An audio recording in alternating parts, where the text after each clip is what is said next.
Baik, bismillahirrahmanirrahim. Assalamualaikum warahmatullahi wabarakatuh.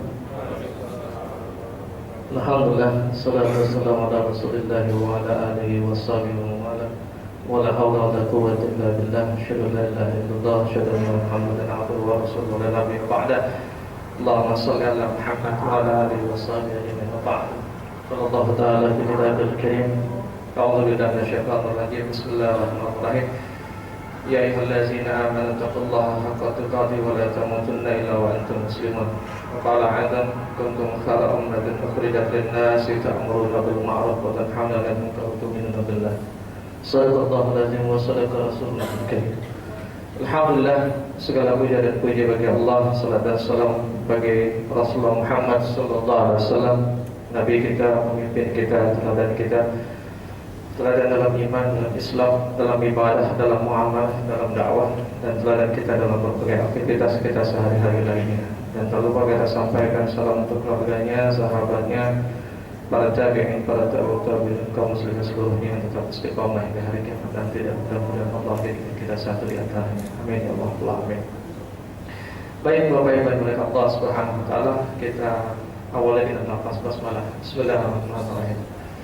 Alhamdulillah, Allah masih berikan kesempatan kepada kita untuk hadir di masjid ini untuk melaksanakan satu di antara aktivitas yang diwajibkan kepada kita, yaitu sholat zuhur. Alhamdulillah kita bisa melaksanakannya dengan segala keutamaannya, tepat waktu dan berjamaah.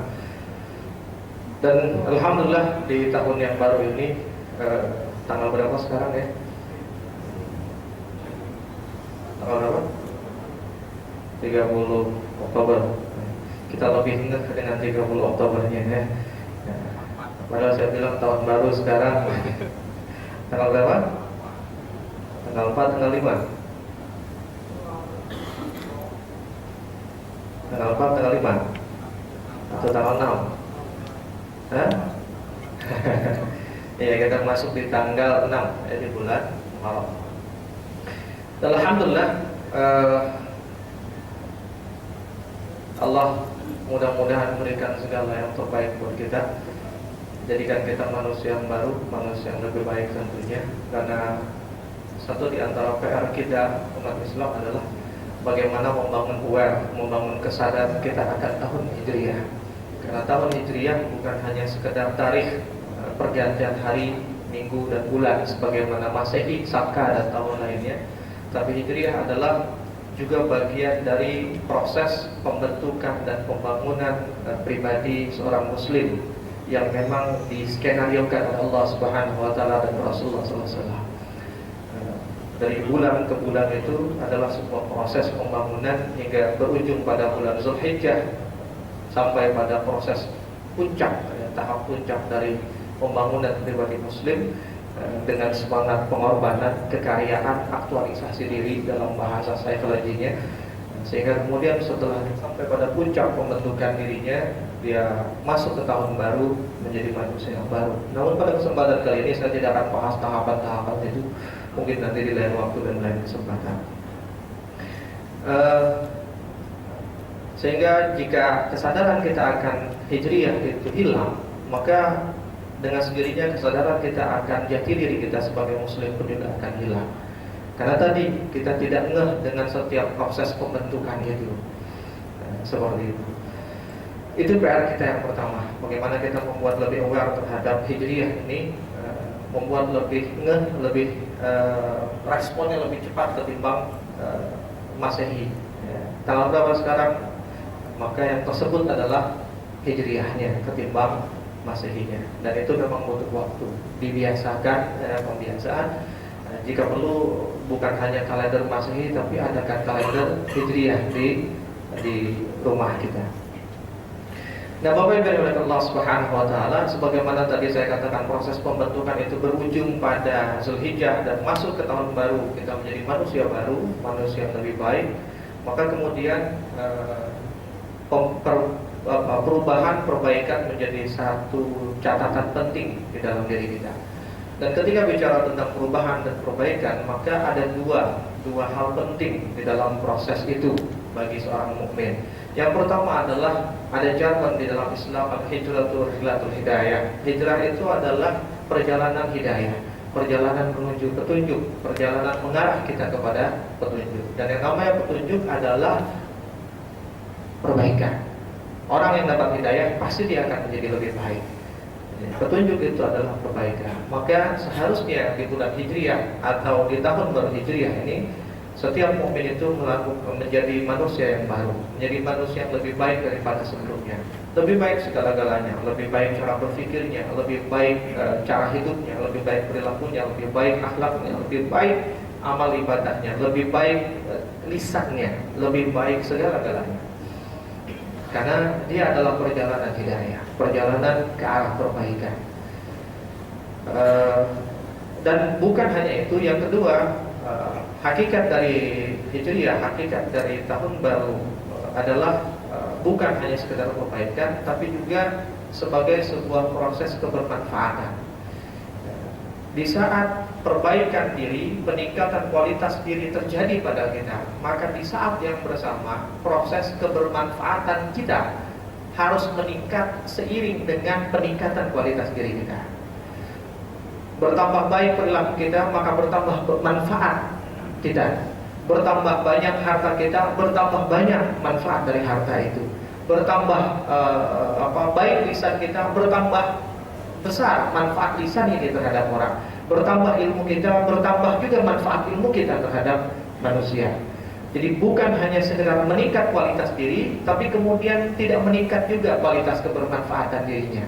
Itu bukan mukmin namanya. Mukmin itu khairun nas anfa'uhum linnas. Setelah sebelumnya Rasulullah katakan al-mukmin ilfun ma'lufun la khaira fi man la yu'rafu wa khairun nas anfa'uhum linnas. Mukmin itu bisa menerima dan bisa diterima. Bisa diterima, seseorang akan bisa diterima oleh sebuah komunitas, oleh sebuah masyarakat, oleh sebuah lingkungan ketika dia memiliki kontribusi. Semakin besar kontribusinya, makin besar proses penerimaan orang terhadap dirinya. Maka bicara penerimaan, bicara kontribusi. Jika seorang mukmin ingin diterima, maka dia harus punya kontribusi.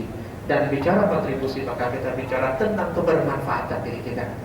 Jangan ilmu kita nambah tapi manfaat kita segitu-segitu juga. Harta kita nambah tapi manfaat harta itu segitu-segitu juga. Perilaku kita bertambah baik tapi kemudian manfaat dari perilaku kita pun juga tidak bertambah. Tidak boleh. Itu namanya naik secara kualitas tapi stagnan dalam urusan manfaat. Nauzubillah jika kemudian kita masih hidup tapi kita tidak memberikan manfaat apapun. Nauzubillah min dzalik. Atau bahkan kita hidup tapi manfaat kita hanya sebatas untuk keluarga kita saja. Tidak ada manfaat kita di luar dari keluarga kita. Ternyata hanya segitu kelasnya kita, cuma memberikan manfaat buat keluarga. Padahal tadi Rasulullah katakan khairun nas anfa'uhum linnas. Sebaik-baik manusia adalah yang memberi manfaat paling besar terhadap manusia lain. Nah, itu singkat. Sebenarnya itu satu materi sendiri nanti. Kenapa kemudian kebermanfaat itu menjadi hal penting? Karena berangkat, kalau tadi peningkatan kualitas diri berangkat dari jargon al-hijrah ila hidayah, bicara kebermanfaatan berangkat dari asal muasal tentang penentuan penanggalan hijriah. Singkat saja, ada 3 pendapat besar ketika itu. Ketika di zaman Khalifah Umar bin Khattab di tahun kelima setelah di masa beliau memimpin sebagai khalifah, tepatnya di tahun 17 Hijriah. Karena banyak permasalahan, maka kemudian disepakati untuk bikin penanggalan Hijriah. Maka kemudian setelah disepakati ada 3 pendapat besar. Yang pertama adalah tanggal 1 dan tahun pertama Hijriah itu dimulai dari kelahiran Nabi SAW. Tapi kemudian ditolak mentah-mentah oleh Umar dan oleh kaum sahabat yang lainnya. Dengan alasan itu tasyabbuh bil kuffar, mencontoh meniru orang kafir. Karena orang Kristen, orang Nasrani menentukan penanggalan tarikh perhitungan harinya dengan kelahiran Isa Al-Masih. Kemudian pendapat yang kedua adalah dimulai sejak diangkat kenabian Rasulullah Muhammad SAW. Kembali ditolak oleh sebagian besar sahabat yang utama. Dengan alasan apa? Satu di antara alasannya adalah kenabian Rasulullah tidak menjadi satu hal penting bagi umat kecuali bagi dirinya. Jadi pengangkatan dia sebagai nabi menjadi hal yang istimewa hanya bagi dirinya saja, tapi tidak istimewa bagi yang lain. Karena pada saat dia diangkat menjadi nabi, dia belum punya umat. Dan pendapat yang ketiga adalah dimulai dengan hijrahnya kaum muslimin. Hijrahnya kaum muslimin, bukan hijrahnya Rasulullah, tapi hijrahnya kaum muslimin. Di mana perintah hijrah itu bermula dari sejak awal bulan Muharram dan hingga Rabiul Awal. Itu periode pertama, 3 bulan masanya. Dan periode kedua setelah Rabiul Awal hingga tahun ke-6 Hijriah pada prakteknya, namun hingga tahun ke-8 Hijriah pada pemberlakuannya. Kenapa sampai tahun ke-8 Hijriah?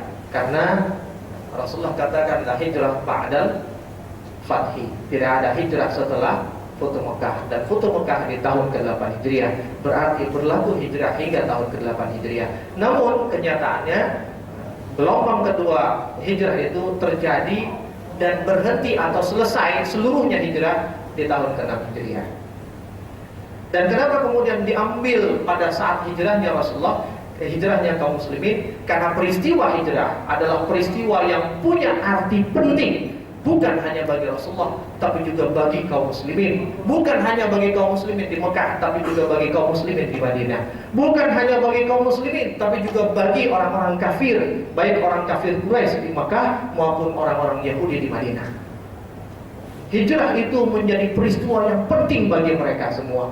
Dan karena hijrah itu memberikan arti penting bagi seluruh manusia pada saat itu, itulah kenapa kemudian disepakati tahun pertama tarikh Hijriah itu dimulai ketika hijrahnya kaum muslimin, dengan harapan bahwa kaum muslimin pun mempunyai arti penting dirinya bagi umat ini, bukan hanya bagi dirinya saja.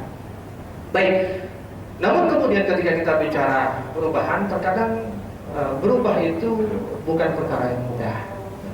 Maka kemudian ada sesuatu yang harus kita bongkar terlebih dahulu. Apa yang harus kita bongkar? Maka di dalam kesempatan ini saya lebih ingin mengajak kepada bagaimana kita membongkar, menghilangkan sekat-sekat yang bisa menghalangi kita untuk melakukan perbaikan dan perubahan diri tadi, sebagaimana semangat hijriah ini. Bapak Ibu yang dimuliakan Allah Subhanahu wa taala,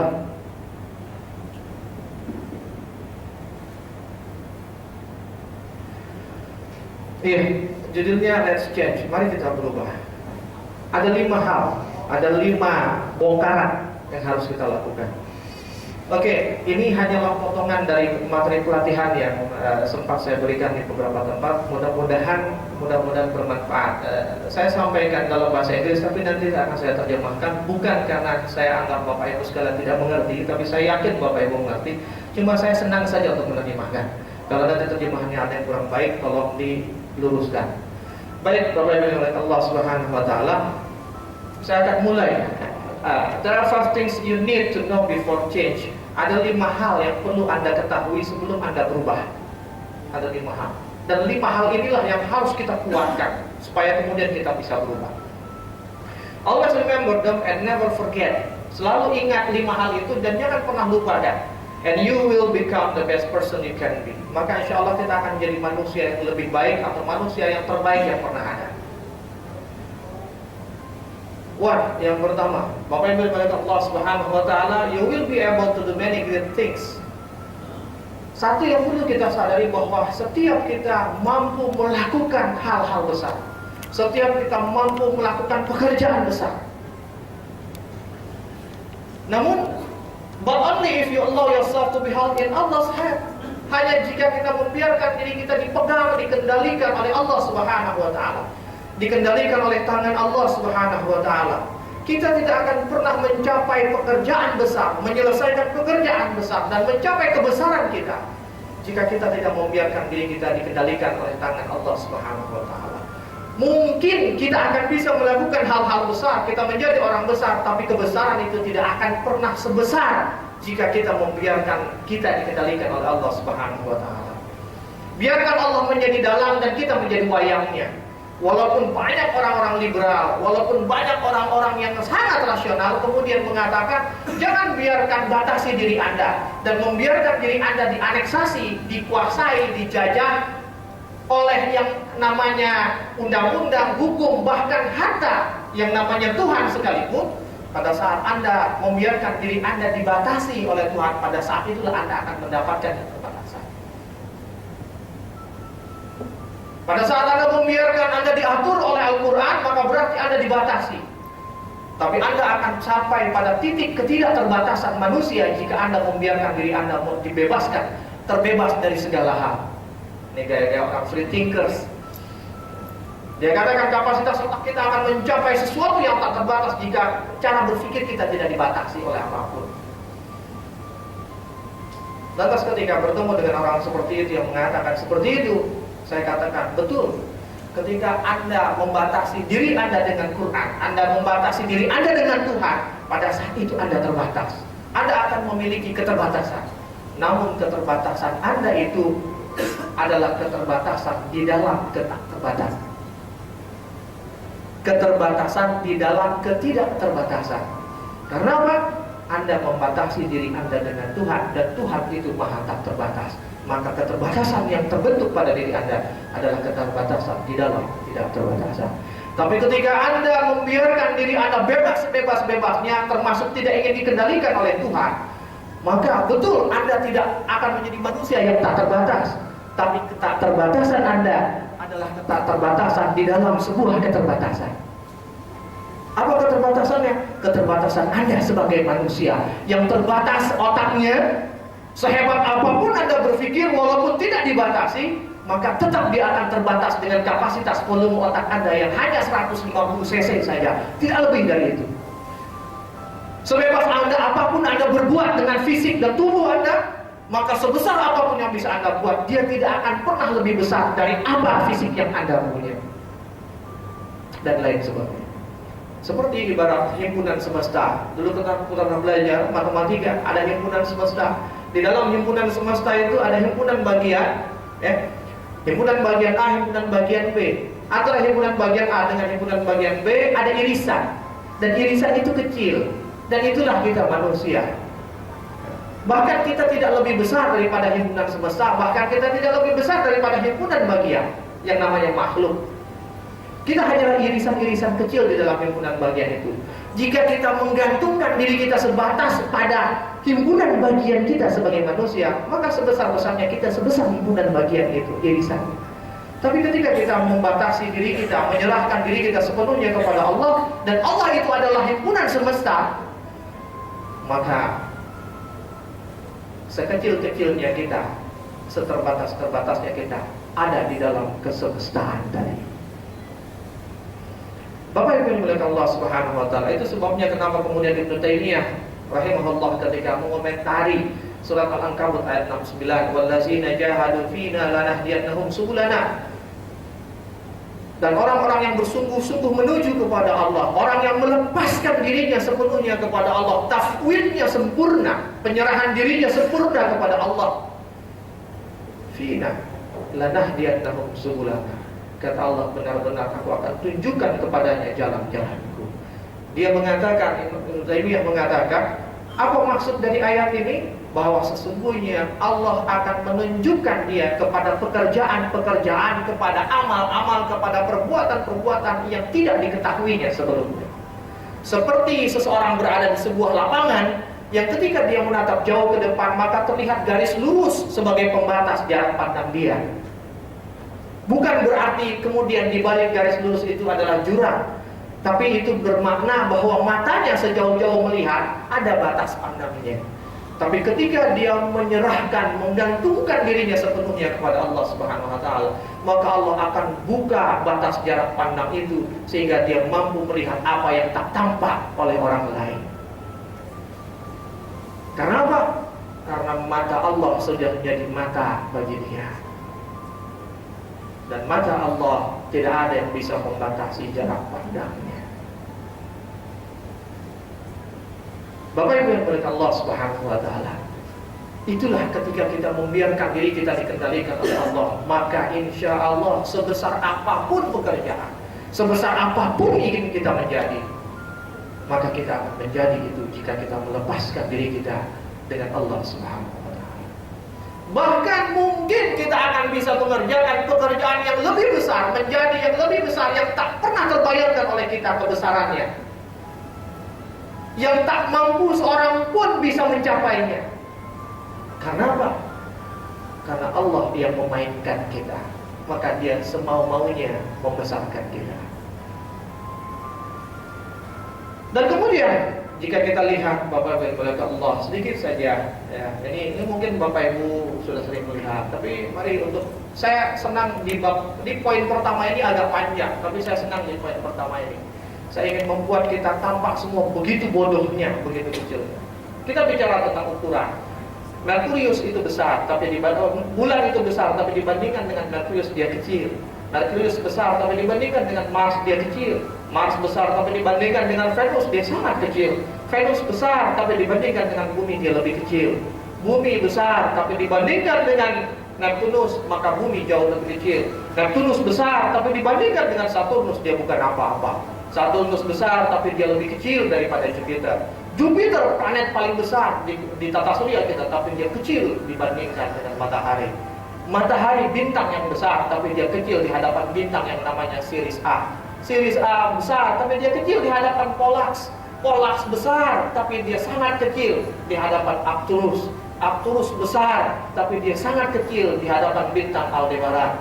Aldebaran besar, tapi dia pun tampak kecil di hadapan Rigel atau Blue Supergiant. Rigel besar, tapi dia sangat kecil di hadapan bintang yang namanya Bulu Hypergiant. Bulu Hypergiant besar, tapi dia kecil di hadapan Antares. Dan Antares besar, tapi dia sangat kecil di hadapan Red Supergiant. Red Supergiant sangat besar, tapi dia sangat kecil di hadapan Canis Major. Large known star, dialah planet terbesar yang diketahui yang sampai saat ini. Inilah permukaan Canis Major. Jika dibandingkan dengan Bumi, inilah Bumi. Nggak kelihatan, kecil sekali.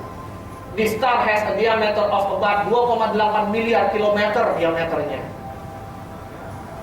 Yang jika sebuah pesawat penumpang Boeing 747 menempuh perjalanan dengan kecepatan 900 km per jam, mencoba untuk mengitari Canis Major, dari satu titik dia kitari hingga sampai di titik yang berikutnya dengan kecepatan 900 km per jam, maka dia baru sampai di titik berikutnya setelah menempuh jarak 2100 tahun lamanya. Dan ini baru Canis Major. Ini adalah bintang paling besar yang diketahui saat ini. Itu pun saat ininya adalah 3 atau 4 tahun yang lalu. Artinya masih mungkin ada planet yang bintang yang lebih besar daripada ini. Bapak Ibu yang dimuliakan Allah Subhanahu wa taala. Kalau mau bicara lebih jauh, mau dibikin bego bener gitu, ini baru bintang. Baru Canis Major. Sementara ada yang namanya gugus bintang. Gugus bintang itu disebut galaksi. Di dalam satu buah galaksi ada jutaan, bahkan ada yang mengatakan miliaran bintang. Yang satu di antara bintangnya adalah Canis Major, dan itu adalah galaksi kita, Bima Sakti. Dan ternyata galaksi Bima Sakti hanyalah galaksi paling kecil di antara miliaran galaksi yang ada di alam semesta. Galaksi paling kecil, di dalamnya ada bintang paling besar. Bagaimana dengan galaksi yang paling besar? Yang bintang paling besarnya butuh waktu 2100 tahun untuk mengelilinginya. Bagaimana mengelilingi galaksi Bima Sakti? Bagaimana mengelilingi alam semesta? Terbayang oleh kita betapa besarnya alam semesta ini. Yang bahkan di tahun 70-an kemudian teleskop Hubble itu berhasil menangkap peristiwa supernova. Supernova yang dipercaya merupakan kelanjutan dari teori Big Bang, ledakan besar, yaitu proses terjadinya alam semesta, di mana dimulai dengan ledakan besar, dan ledakan besar itu adalah langit yang pecah, dan kemudian ledakan itu, apinya, cahayanya membentuk seperti bunga mawar merah. Cahaya itu ketika terjadi miliaran tahun yang lalu, cahaya itu kemudian terpancar, maka cahaya itu kan berjalan. Cahaya itu kan punya kecepatan. Kecepatan cahaya itu 3 kali 10 pangkat 8 meter per second. 3 kali 10 pangkat 8 berarti 300 juta meter per detik. Itu sebabnya begitu dinyalakan lampu tanpa jeda kita sudah bisa melihatnya. Padahal sesungguhnya lampu itu cahaya yang jalan ke mata kita. Tapi karena begitu cepatnya dan jarak terlalu dekat, maka tidak kelihatan proses jedanya. Begitu pula ketika ledakan langit itu meledak tadi, cahaya dari ledakan itu berjalan. Miliaran tahun yang lalu langit itu pecah. Proses terjadinya alam semesta miliaran tahun yang lalu. Tapi kemudian cahaya dari ledakan itu baru tertangkap oleh teleskopnya Hubble itu di abad ke-20. Bisa dibayangkan ada berapa jarak yang ditempuh oleh cahaya tadi hingga dia bisa nampak terlihat, padahal kecepatan dia sudah begitu cepatnya. Terbayangkan betapa luasnya alam semesta ini. Bintang yang malam hari kita lihat ada di langit, semalam berkelap-kelip dia, boleh jadi saat ini fisiknya sudah tidak ada. Kenapa? Begitu jauh jarak bintang itu, sehingga pada saat dia memancarkan cahayanya, maka cahaya itu berjalan, begitu jauh jaraknya ke bumi, cahaya itu berjalan hingga butuh waktu berpuluh tahun cahaya, hingga sampai ke mata kita di saat tadi malam, baru bisa kita lihat. Padahal cahaya itu mungkin sudah dipancarkan puluhan tahun cahaya yang lalu. Yang ketika dia pancarkan, baru saja dia pancarkan, tidak lama kemudian ada bintang lain menghantam dia, dan kemudian dia hancur, dan kemudian dia masuk ke dalam black hole. Jadi pada saat kita lihat semalam, boleh jadi bintang itu fisiknya sudah tidak ada, tapi cahayanya baru nyampe ke mata kita. Betapa luasnya alam semesta, betapa besarnya alam semesta ini, yang ternyata yang kita tak mampu membayangkannya. Dan ini persis teori ini dengan yang dikatakan Allah di dalam surat Ar-Rahman. Wa idza syaqqatis samaa'u fakanat wardatan kaddihan. Dan ketika langit itu pecah, Allah sebut langit itu pecah, dan kemudian ketika pecah maka kemudian cahayanya tampak seperti bunga mawar merah. Persis sebagaimana yang ditangkap oleh teleskopnya Hubble, seperti bunga mawar merah. Itulah teori supernova. Tapi ternyata yang begitu luas yang kita tak mampu untuk membayangkannya. Jika kita baca ayat kursi, rasanya saya pernah sampaikan di tempat ini. Ayat kursi itu Allah bicara tentang kursi, bukan tentang kekuasaan Allah, bukan. Tapi betul tentang kursi. Sehingga kursi itu adalah satu di antara makhluk yang pernah Allah ciptakan. Bentuknya seperti apa? Kita tidak pernah tahu. Jangan bayangkan seperti kursi yang kita gunakan. Tidak. Namanya kursi, makhluk Allah itu. Dan dia adalah satu di antara makhluk terbesar yang pernah Allah ciptakan, walaupun bukan yang terbesar. Jika kita buka tafsir ayat kursi, maka para mufassir akan mengatakan bahwa jika ingin tahu perbandingan, ingin tahu sebesar apakah kursi itu, maka kursi itu jika dibandingkan dengan alam semesta, jika alam semesta dibandingkan dengan kursi yang Allah ciptakan, yang Allah kabarkan di dalam ayat kursi itu, maka perbandingannya seperti sebuah cincin yang kita kenakan, yang kemudian terletak di tengah padang pasir yang luas. Cincin itu adalah alam semesta, dan padang pasir yang luas itu adalah kursi. Kita tak mampu membayangkan alam semesta yang begitu luasnya, sehingga butuh waktu miliaran tahun cahaya hingga ledakan peristiwa terjadinya alam semesta itu baru di abad 20 sampai di mata kita. Itu pun dengan teleskop yang khusus. Ketika Allah dikatakan bahwa kursi yang Allah ciptakan itu seperti padang pasir yang luas jika dibandingkan dengan alam semesta yang hanya seperti sebuah cincin, terbayangkan oleh kita seberapa besar kursi. Tapi ternyata kursi bukanlah yang paling besar. Ada makhluk dan ciptaan Allah yang lebih besar daripada kursi. Dia adalah arsy-Nya Allah Subhanahu wa taala. Arsy adalah makhluk atau ciptaan Allah yang paling besar yang pernah Allah ciptakan. Jika dibandingkan kursi dengan arsy-Nya Allah, maka perbandingannya seperti sebuah cincin di tengah padang pasir yang luas. Kursi itu hanyalah cincin dan arsy itu adalah padang pasir yang luas. Pertanyaannya, di mana kita? Sehingga ketika ada orang mengatakan Anda akan kerdil dan kecil, Anda tidak akan pernah sampai puncak kulminasi kemanusiaan Anda jika Anda membatasi diri Anda oleh apapun termasuk oleh Tuhan, maka alangkah sombongnya manusia seperti itu. Itu sebabnya Allah katakan, la khalqis samawati wal ardi akbaru min khalqin nas. Sungguh benar-benar penciptaan langit dan bumi itu lebih besar, lebih kompleks dari penciptaan manusia. Penciptaan manusia sangat kecil bagi Allah. Namun itu pun penciptaan manusia hingga hari ini tak satu pun ilmu yang mampu menjelaskan secara detail bagaimana penciptaan manusia itu. Kok bisa terjadi begini? Kok bisa? Jangan ngomong prosesnya, ngomong spermanya saja dulu. Bapak Ibu yang dimuliakan Allah Subhanahu wa Ta'ala. Jadi tidak heran jika kemudian dikatakan bahwa kita akan bisa melakukan pekerjaan hal-hal besar hanya jika kita membiarkan diri kita dipegang oleh Allah, dikendalikan oleh Allah yang Maha Besar, yang kita tak tahu kebesaran Dia. Ciptaannya saja tak terbayangkan oleh kita bagaimana Dianya. Mungkin itu sebabnya kenapa kemudian kita tak pernah jadi orang-orang besar. Kita tak pernah mampu mengerjakan pekerjaan besar. Kita tak pernah mampu melakukan hal-hal besar. Selalu menjadi kerdil dan melakukan hal-hal yang kerdil. Karena mungkin kita selama ini belum benar-benar menyerahkan diri kita sepenuhnya ke tangan Allah Subhanahu wa Ta'ala. Kita masih lebih percaya pada diri kita ketimbang kepada Allah. Kita masih lebih yakin dengan apa yang kita buat daripada apa yang Allah atur atas apa yang kita buat.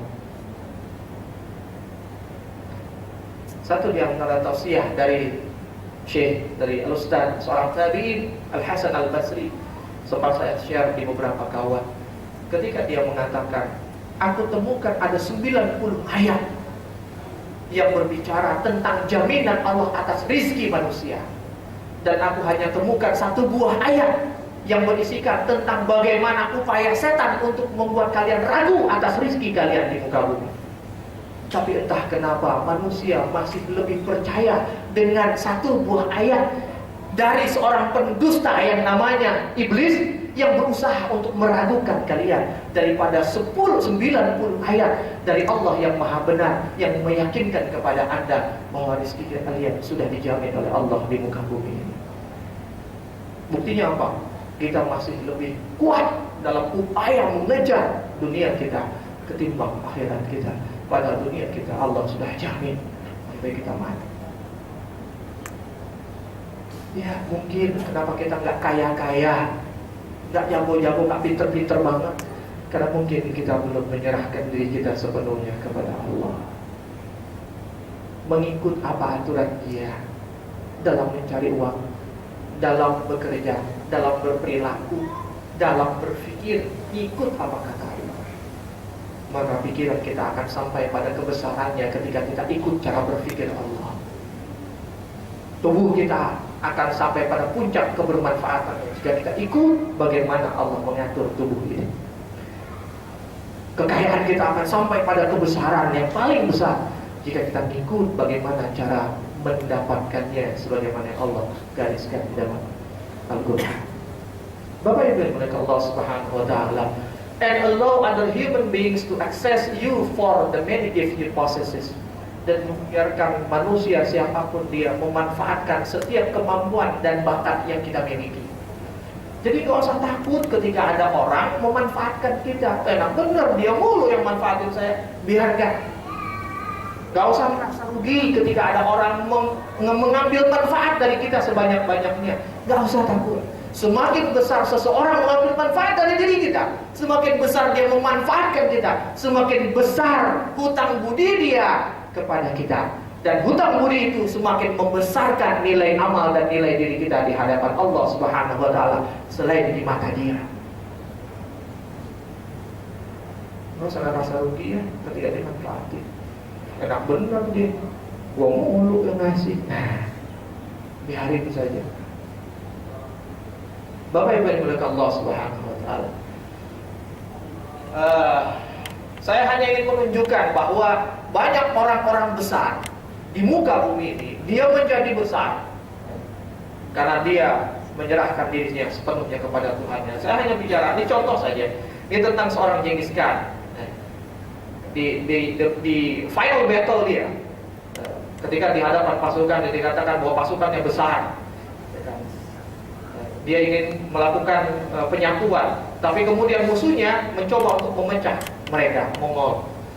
The final for our battle to decide. Jamukha itu adalah saudara dia. Who would rule Mongol? Ini pasukan. Begitu dia lihat pasukan Jamukha, musuhnya jumlahnya jauh lebih besar.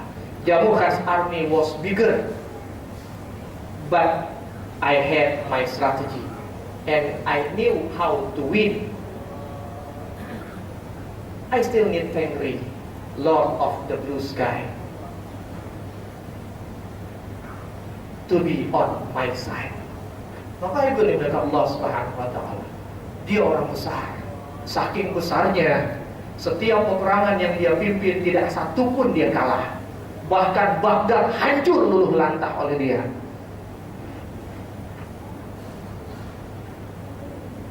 Setiap peperangan dia selalu punya strategi dan dia yakin dia bisa menang. I had my strategy, but I know how to win. Dia bilang, saya tahu gimana caranya menang sebesar apapun musuh yang dihadapi. Tapi kemudian apa yang dia katakan sebenarnya? But I still need Tengri. Siapa itu Tengri? Lord of the Blue Sky, Tuhannya langit yang biru, Tuhannya dia.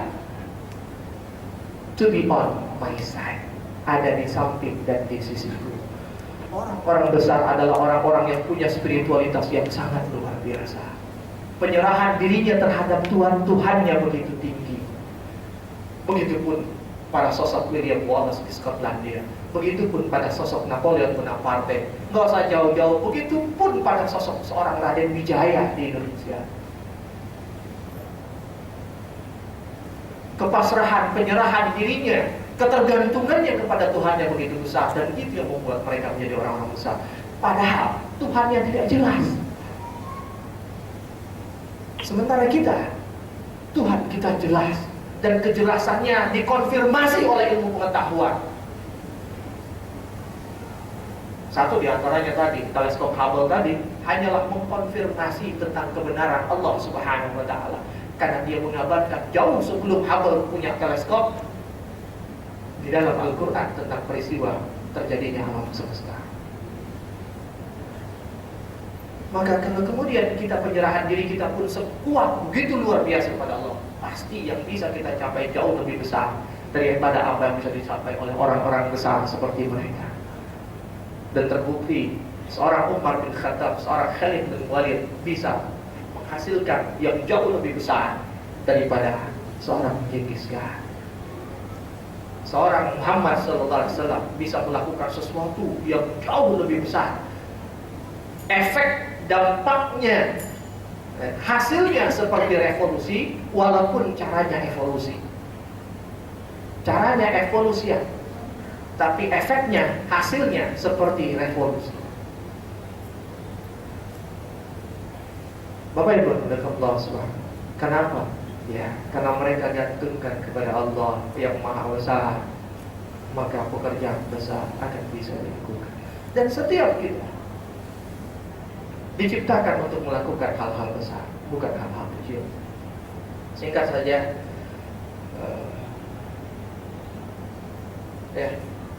bagaimana kemudian Allah katakan, yaitu orang-orang yang mentaati Allah dan Rasulnya, yang kepada mereka ada orang-orang yang mengatakan, sesungguhnya manusia telah mengumpulkan pasukan untuk menyerang kamu, karena itu takutlah kepada mereka. Maka perkataan itu menambah keimanan mereka, dan mereka menjawab, cukuplah Allah menjadi penolong kami, dan Allah adalah sebaik-baik pelindung. Ya.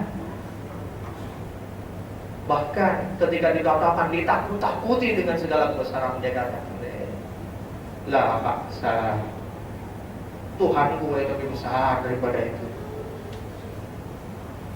Bahkan begitu besar kepasrahan penyerahan dirinya kepada Allah, jangankan menang, kalah pun, dalam definisi dunia kalah pun, mereka masih yakin dan percaya kepada Allah bahwa dialah yang akan memberikan kebesaran kepada mereka.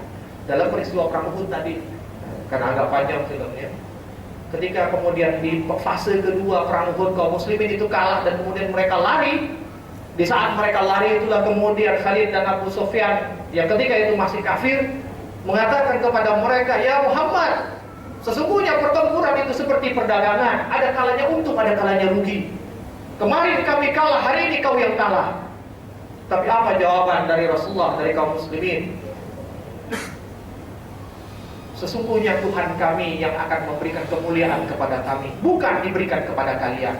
Tuhan kami akan memasukkan kami ke dalam surga dan akan memasukkan kalian ke dalam neraka. Karena Allah adalah Tuhan kami, bukan Tuhan kalian. Begitu yakin walaupun udah diledekin dan benar kalah, tapi dia yakin kemuliaan akan diberikan kepada mereka. Sebagaimana yakinnya Rasulullah ketika teraniaya kaum muslimin kemudian diperintahkan hijrah, yakin dia bahwa hijrahnya itu akan mendatangkan kebesaran, sehingga kemudian turun ayat dalam surah Al-Isra, wa qur rabbi adkhilni mudkhala sidqin wa akhrijni mukhraja sidqin waj'al li min ladunka sultanan nasira. Waj'al li min ladunka sultanan nasira. Jadikan atas kami dari sisimu ya Allah sultanan nasira, kekuatan yang menolong kami. Dan betul, walaupun keluar dalam keadaan teraniaya, tidak bisa memberikan perlawanan, mereka harus dalam tanda kutip lari. Bahkan orang-orang barat yang mempelajari sejarah Islam menyebut hijrah itu dengan istilah Muhammad expulsion, pengusiran Muhammad. Tapi dia yakin Allah akan memberikan kebesaran setelah ini. Dan betul, hanya dalam waktu 8 tahun Fatu Makkah itu terjadi. Bapak Ibu dimuliakan Allah Subhanahu wa taala. Kemudian yang kedua, you will experience painful sharpening from time to time by going through various problems, but you need it to become a stronger person. Ya, kita akan menghadapi kesakitan, kepahitan yang begitu luar biasa dari waktu ke waktu. Dengan apa? Masalah yang begitu banyak. Ada saatnya kalah, ada saatnya menang, ada saatnya terpuruk, ada saatnya rugi. Itu menyakitkan kita. Tapi kita harus tahu bahwa itu kita butuhkan agar kita menjadi manusia yang lebih kuat. Tidak ada orang kuat, tidak ada orang besar yang hidup dalam gelima kemudahan. Tidak ada. Orang-orang besar adalah orang-orang yang tumbuh dan hidup di dalam kesulitan-kesulitan hidup. Maka ketika kita hadapi itu, yakinlah Allah sedang siapkan kita untuk jadi orang besar. Makanya kita dikasih masalah yang besar. Maka jangan pernah berdoa minta diringankan. Karena ketika kita minta doa diringankan masalah kita, seakan-akan kita tidak setuju dengan keinginan Allah membesarkan kita. Seakan-akan kita berkata, ya Allah, gak usah deh, saya menjadi orang kecil aja. Jadi cobaannya gak usah besar-besar, kecil aja. Itu sebabnya Allah katakan, la yukallifullahu nafsan illa wus'aha. Kadar kita itu udah tahu Allah, dan kadar kita akan dijadikan sebesar apa oleh Dia sesuai dengan apa cobaan yang akan Dia berikan kepada kita. Bagaimana kisah Ammar bin Yasir di hadapan dia, ayahnya dijerat lehernya hingga mati. Syuhada pertama Yasir. Ibunya dibunuh di hadapan dia setelah dicambuki, diletakkan di padang pasir yang panas. Bahkan ada 2 riwayat yang luar biasa tentang pembunuhan Sumayyah, ibunya Yasir, ibunya Ammar bin Yasir. Riwayat pertama mengatakan setelah dicambuki, diletakkan di padang pasir yang panas, kemudian diambil tombak, mohon maaf, ditusuk dari duburnya hingga mata tombak itu tembus ke mulutnya, seperti sate bandeng jadinya. Riwayat yang kedua tidak kalah menyakitkan, yaitu apa? Diikat kaki dan tangan Sumayyah dengan 4 utas tali, dan kemudian 4 utas tali itu diikat di 4 pelana kuda yang berbeda, dan 4 kuda itu kemudian dipacu ke 4 penjuru yang berbeda, sehingga tercabik tubuhnya menjadi 4. Pahit, tapi gak bikin kapok Ammar bin Yasir, gak bikin kapok kaum muslimin yang lainnya. Apalagi kalau kita kupas bagaimana kisahnya seorang Khabbab bin Al-Munzir dan orang-orang kaum muslimin yang miskin-miskin lainnya. Ketika mengadu kepada Rasulullah tentang penyiksaan itu, Rasulullah hanya mengatakan, dulu ada orang yang mempertahankan keimanannya hingga tubuhnya ditanam sebatas leher dan kemudian dipisahkan kepala dari lehernya. Mereka dibaringkan di atas padang pasir yang panas, kemudian ditelanjangi mereka dan disikat punggungnya dengan sikat dari besi sehingga terkelupas kulit dari dagingnya, terpisah dari tulangnya. Tapi mereka tidak merengek seperti kalian, minta didoakan agar diringankan. Begitu jawaban Rasul kepada Khabbab dan kaum muslimin yang miskin-miskin tertindas itu. Tapi apakah kapok mereka tinggalkan Nabi? Tidak. Mereka katakan, ya Rasulullah, kami akan tunjukkan kepadamu bahwa kami bisa menjadi seperti yang engkau katakan tadi. Ya, mereka yakin mereka akan jadi orang besar dengan apa yang mereka hadapi. Dan Khabbab bin Al-Munzir dikenal sebagai murabbinya kaum muslimin. Dia adalah gurunya di antara kaum muslimin. Bahkan Islamnya Umar bin Khattab tidak lepas dari peran dia. Maka segala kemuliaan dan keutamaan yang dimiliki oleh Umar bin Khattab dengan sendirinya menjadi milik bagi Khabbab bin Al-Munzir. Khabbab bin Al-Aras, bukan bin Al-Munzir, bin Al-Aras. Yang ketiga, you will be able to correct mistakes you might make or grow through them. Bapak Ibu dimuliakan Allah Subhanahu wa taala. Jangan pernah berhenti berbuat, jangan pernah berhenti melakukan sesuatu hanya semata karena kita takut salah. Ketahuilah, setiap kita Allah anugerahkan kemampuan untuk memperbaiki kesalahan yang kita buat. Tidak ada di antara kita yang tidak bisa memperbaiki kesalahan kita. Setiap kita pasti bisa memperbaiki kesalahan kita. Selain juga karena Allah menyediakan sarananya. Itu sebabnya salah seorang ulama, Syekh Fathiyahkan, yang hidupnya habis di dalam medan dakwah, dia mengatakan bahwa orang yang paling faqih terhadap ad-din ini, orang yang paling faham terhadap agama ini, bukanlah mereka yang belajar di kelas-kelas, bukanlah mereka yang ada di tempat-tempat membuka kitab, bukan. Tapi mereka yang paling faqih terhadap ad-din ini adalah mereka yang turun ke medan dakwah. Mereka amar ma'ruf nahi munkar. Mereka memberikan penjelasan-penjelasan dan mendakwahi manusia. Kenapa? Karena pada saat itulah antara dasen dengan dasolet, antara idealita dengan realita bertemu, dan pada saat itulah kemudian terasah cara berpikirnya. Antara fikih syar'i ketemu dengan fikih waqi'. Fikih syar'i apa kata agama, fikih waqi' bagaimana realitas di masyarakat yang kadang bertolak belakang. Ketika ketemu, saat itulah orang yang berjuang di jalan Allah itu kemudian berpikir bagaimana supaya ini ketemu, karena sunatullah yang pasti ketemu, nggak mungkin nggak ketemu. Maka kemudian proses itulah yang membuat dia semakin mature, semakin dewasa, semakin matang. Maka kemudian berhasil, ya, disitulah proses fikih muwazanat, fikih pertimbangan. Dan fikih muwazanat hasilnya adalah fikih aulawiyah, fikih prioritas, mana yang harus dilakukan lebih dahulu, mana yang nomor satukan, mana yang nomor duakan, mana yang nomor tiga. Itulah mature, itulah maturity, dan itulah kefakihan dalam beragama. Jadi masa takut salah. Makin banyak kita berbuat, makin banyak salah yang kita buat. Betul. Hanya orang-orang yang tidak berbuat yang tidak pernah salah. Bahkan orang yang tidak berbuat pun dia akan selalu melakukan dosa. Kenapa? Setiap kita, setiap harinya pasti akan ada dosa-dosa kecil yang niscaya kita lakukan. Nggak mungkin nggak. Itu sebabnya kenapa Allah berikan mekanisme pembersihannya. Innallaha yuhibbut tawwabin wa yuhibbul mutatahhirin. Sungguh Allah itu mencintai orang yang selalu memperbaiki taubatnya. Bukan orang yang bertaubat sekali selesai, tapi dia memperbaiki terus taubatnya. Wa yuhibbul mutatahhirin, bukan tahirin. Bukan orang yang bersih, tapi orang yang selalu membersihkan dirinya. Setiap dia melakukan kesalahan, kotor dibersihkan, kotor dibersihkan. Jangan berhenti untuk melakukan sesuatu hanya karena takut salah dan dosa. Karena sesungguhnya setiap kita punya kemampuan untuk memperbaiki kesalahan dan dosa itu. Jika kita takut hanya karena itu, kita tidak akan pernah berbuat apa-apa di muka bumi. Dan apa yang akan kita bawa nanti menghadap Allah? Nah, ini filmnya menarik sebenarnya, tapi waktu kita juga sudah habis ya. Ini bab tentang bagaimana ketika kita punya masalah, punya hambatan, punya ketemu problematika, gimana cari solusinya. Intinya adalah beyond. Ketika dia katakan ada berapa jari, ada 4. This is the problem. Don't focus on the problem. Jangan fokus dengan masalah. Inilah masalahnya 4 jari. Tapi jika kau ingin ketemu dengan solusinya, look beyond on the finger. Lihatlah, menembus dari jari-jari itu.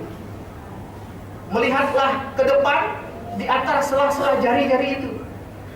Maka pada saat itu akan nampak solusinya. Karena sesungguhnya solusi itu bersembunyi di balik masalah. Dia tidak jauh dari masalah.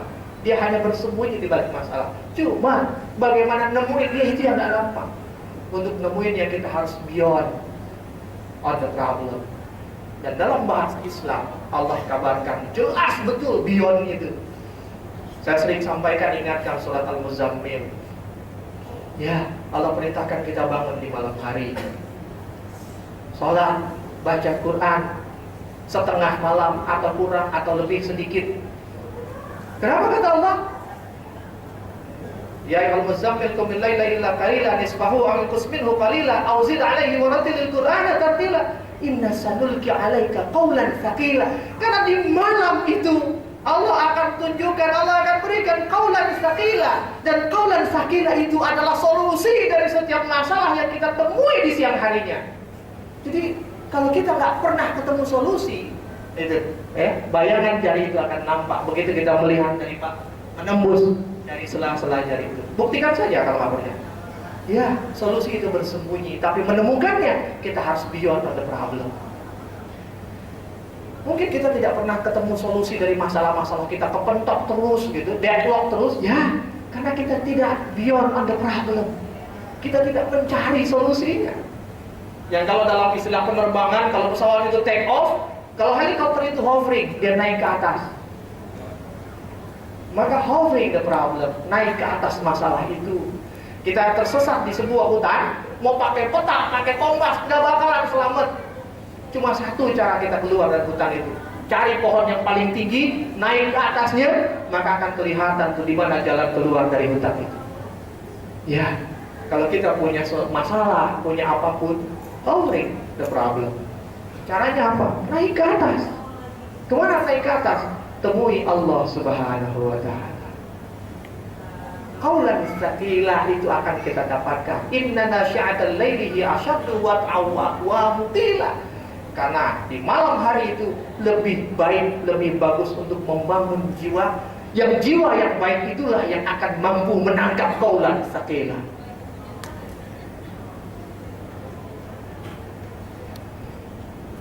Saya cepatkan saja. Yang keempat, the most important part of you will always be what's on the inside. Bagian terpenting, hal terpenting dari diri kita adalah apa yang ada di dalam, Bapak Ibu sekalian. Bukan casing, bukan cantik, jelek, mancung, pesek, putih, hitam, kacamata, tidak kacamata, tinggi, pendek, kaya, miskin, bukan. Tapi yang terpenting dari diri kita adalah what's inside. Semua orang bisa berkontribusi yang terbaik selama dia mengoptimalkan what inside-nya. Tidak ada orang bisa memberikan kontribusi karena ketampanannya. Bapak Ibu Allah. Itu sebabnya Allah katakan inna akramakum indallahi atqakum. Manusia mulia itu karena ketakwaan, bukan karena fisiknya. Kalau karena fisiknya, maka Bilal bin Rabah tidak akan pernah terdengar sandalnya di surga padahal dia belum mati. Kalau karena fisiknya, Rasulullah tidak akan membela Bilal di saat dia berkonflik dengan Khalid. Sehingga begitu tahu Khalid akan keistimewaan Bilal di hadapan Rasulullah, kemudian diletakkan pipinya di bawah tanah, dia katakan, "Ya Khalid, injak pipiku." Karena dia sudah menyakiti, menghina Khalid. Bapak Ibu Allah, dasar budak kita kan benar ya, bukan ngeledek, emang budak, mantan budak, emang hitam, enggak, kecuali bilang dasar putih, nah, baru ngeledek.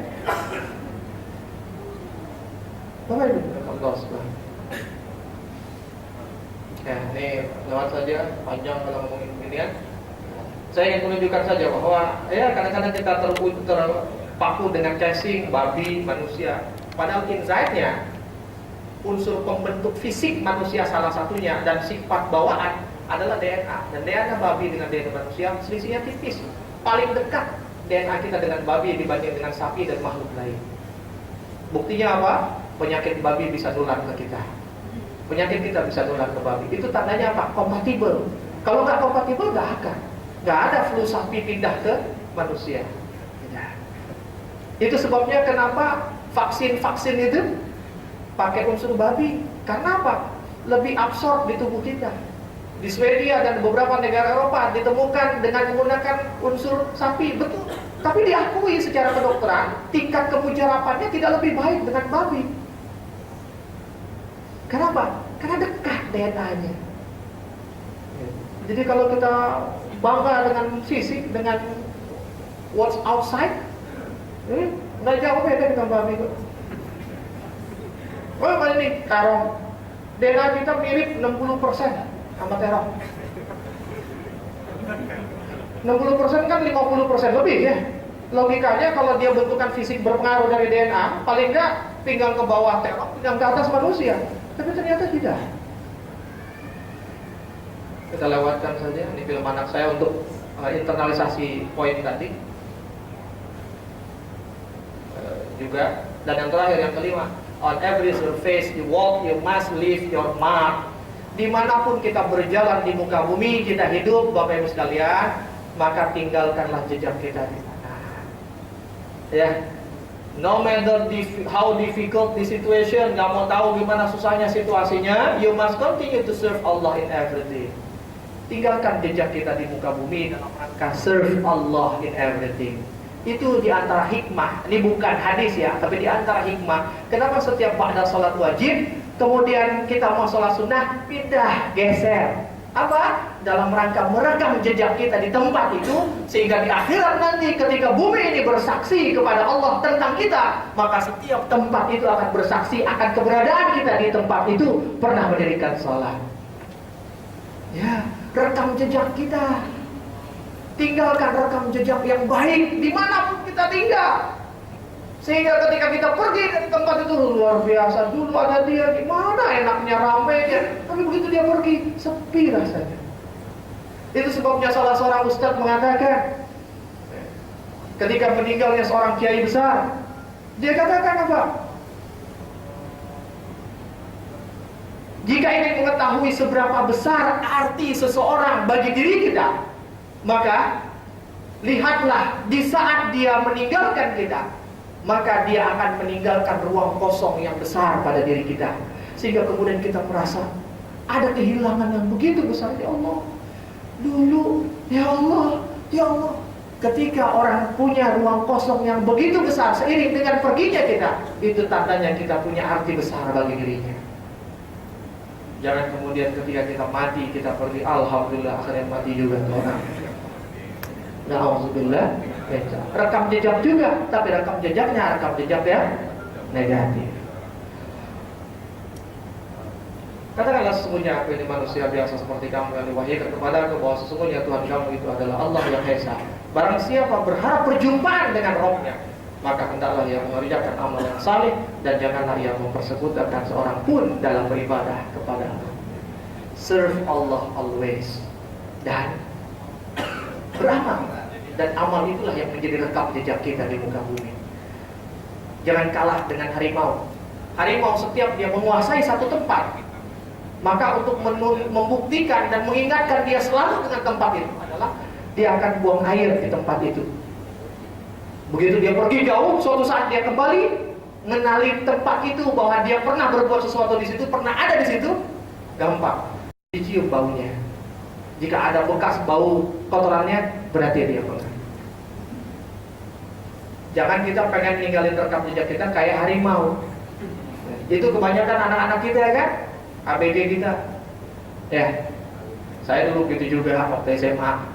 Kelas 3 lulus-lulusan, coret-coretan ya, bawa spidol, bawa pilok, jalan-jalan habis lulus-lulusan ke Dufan. Sampai di Dufan, naik wahana yang namanya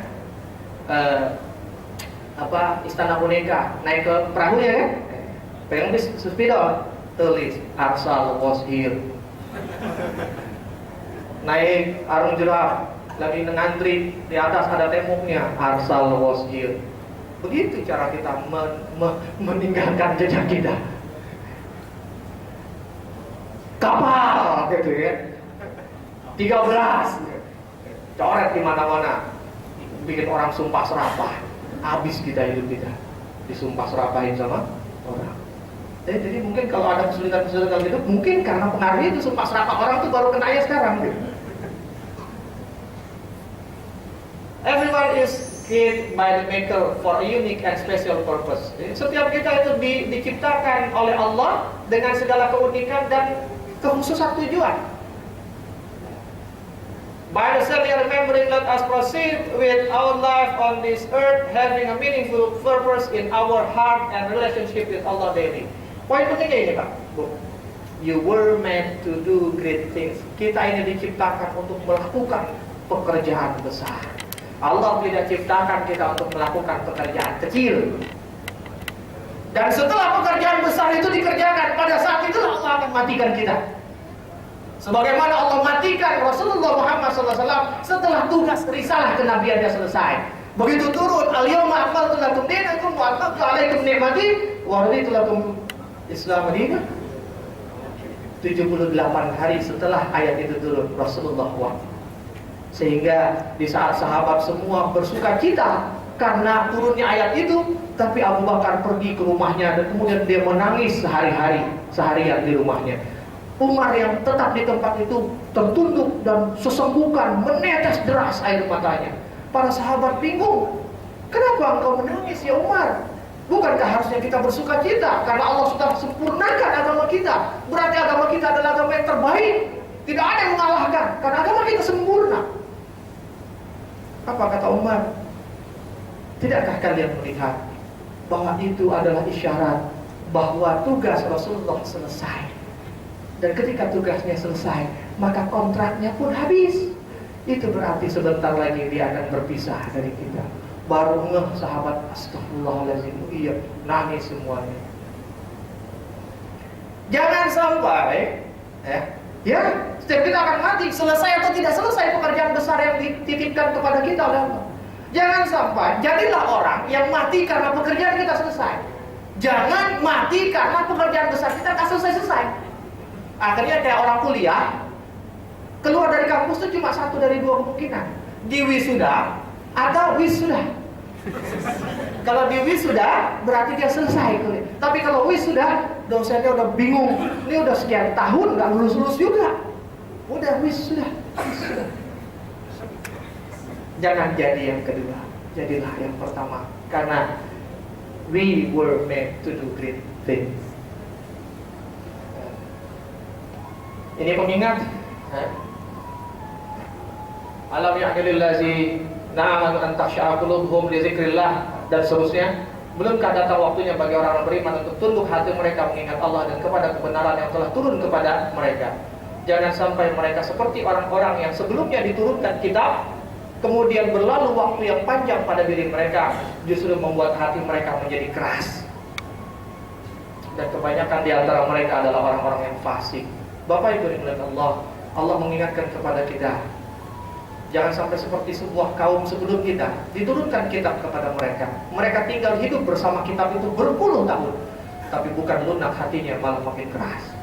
Allah turunkan kitab kepada Rasulullah, dititipkan pada kita. Kita hidup bersama Al-Quran. Berapa umur kita? 60 tahun kita bersama Al-Quran. 40 tahun kita bersama Al-Quran. Tapi jangan kemudian makin lama kita bersama Al-Quran, justru hati kita makin keras. Yuk kita tanya saat ini, gimana hati kita? Sudahkah kita mau tunduk kepada Allah sepenuhnya? Oh ternyata kita masih lebih percaya dengan kemampuan dan tangan kita. Hati-hati, banyak yang memberikan motivasi-motivasi. You are what you think. Kamu adalah apa yang kamu pikirkan. Itu menyesatkan. Ya, mengajarkan kita untuk mendewakan akal kita. Padahal you are what Allah wants for you. Kamu adalah sebagaimana apa yang Allah inginkan atasmu. Maka jika Allah menginginkan kebaikan kepada kita, tunjukkan kepada Allah bahwa kita pantas dijadikan baik olehnya. Tapi kalau kita tidak pernah menunjukkan kepada Allah bahwa kita pantas dijadikan orang baik, maka Allah tidak akan pernah menjadikan kita orang baik. Mau sebesar apapun, sepositif thinking apapun kita, nggak ngaruh. Bapak Ibu, bahkan seorang sahabat Nabi Ibnu Mas'ud ketika mengomentari ayat ini, dia katakan tidaklah antara Islamnya kami dengan celaan atau teguran Allah dalam ayat tadi terhadap kami kecuali jaraknya hanya 4 tahun. Jadi ayat itu turun hanya 4 tahun setelah Islam turun. Setelah kaum muslimin, para sahabat itu berislam, 4 tahun kemudian ayat ini turun. Mau sampai kapan ente mau tunduk sama aku, kata Allah. Sehingga Ibnu Mas'ud mengatakan ayat itu adalah celaan dari Allah kepada kami, yang kami mungkin dirasa belum mau tunduk kepada dia. Baru 4 tahun sudah dicela. Kalau kemudian mau kita timpakan pada kita ayat ini, berapa usia kita? 40 tahun. Jika seandainya tiap 4 tahun sekali Allah ingatkan cela kita dengan cara ini, berarti udah 10 kali Allah cela kita, udah 10 kali Allah tegur kita, masih gak mau berubah.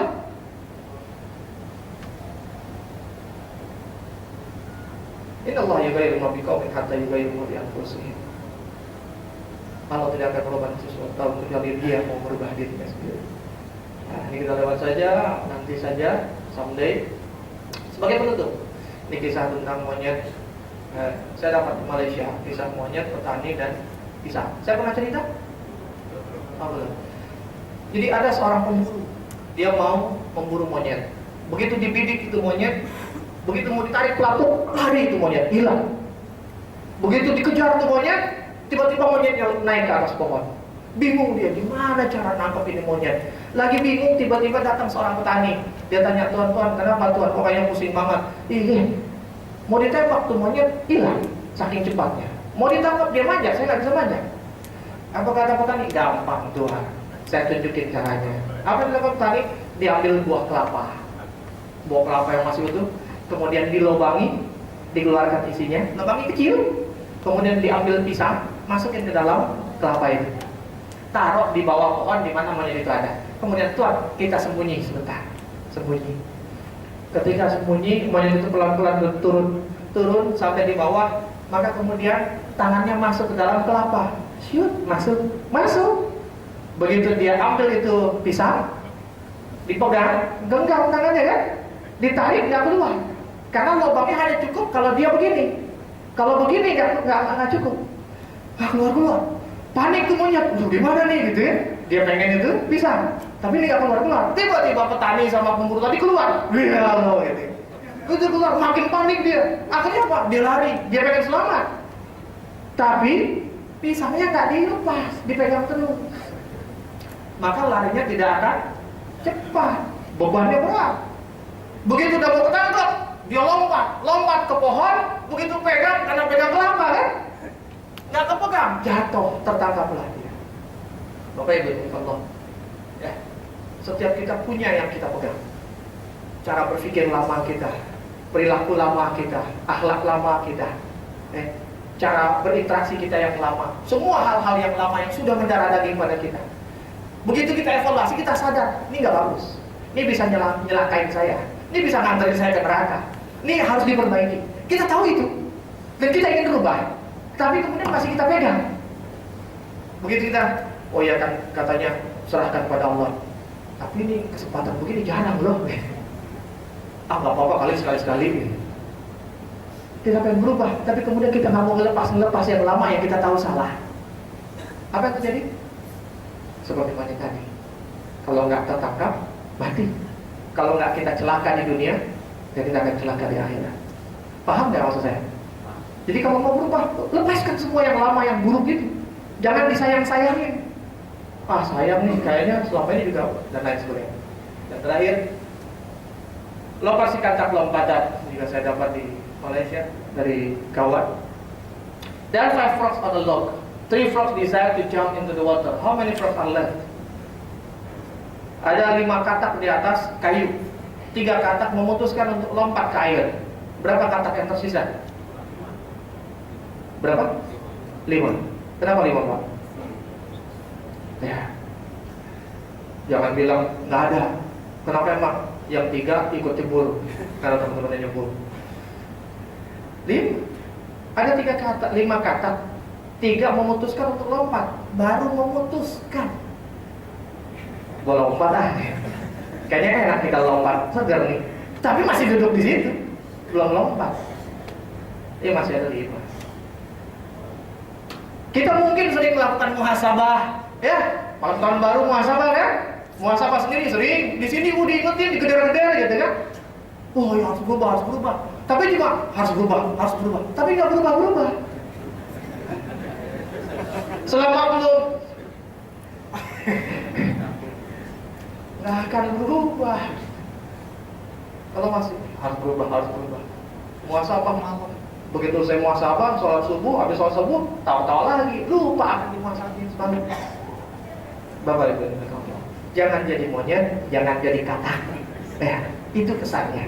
Jadi dari sekian banyak materi tadi, intinya jangan jadi monyet, jangan jadi katak. Ya. Ingat dari pesan tadi ya, 5 pesan tadi ya. Kita akan bisa melakukan pekerjaan besar dan menjadi besar jika kita membiarkan Allah mengatur kita. Quran dan Sunnah. Yang kedua, apa tadi?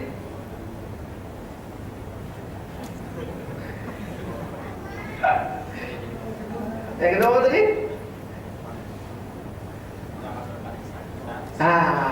Kita akan merasakan penderitaan, kesakitan, tapi itu kita butuhkan untuk menjadi orang besar. Yang ketiga, ya, jangan takut salah, berbuatlah, bekerjalah. Jangan takut salah. Wakul iman. Karena kesalahan itu Allah kasih mekanisme bagi kita untuk bisa memperbaikinya. Yang keempat, ya, jangan terpedaya dengan casing, tapi fokus dengan internet. Casingnya cakep, tapi handphonenya Wong Shanghai gitu-gitu lah gitu. Mendingan casingnya jelek itu biasa, tapi iPhone gitu loh, itu kan misalnya gitu. Yang kelima, ya, buat rekam jejak kita. Sudah ada rekam jejak kita di tempat ini? Sudah ada rekam jejak kita di kantor? Sudah ada rekam jejak kita di RT RW? Sudah ada rekam jejak kita di keluarga? Sudah ada rekam jejak kita di bangsa ini? Jika belum, buat rekam jejak.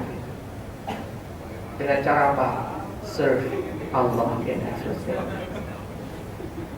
Sebelum ini terjadi, tadi itu film tentang kematian. Sebelum mati, maka tutuplah hari-hari kita selalu dengan doa ini.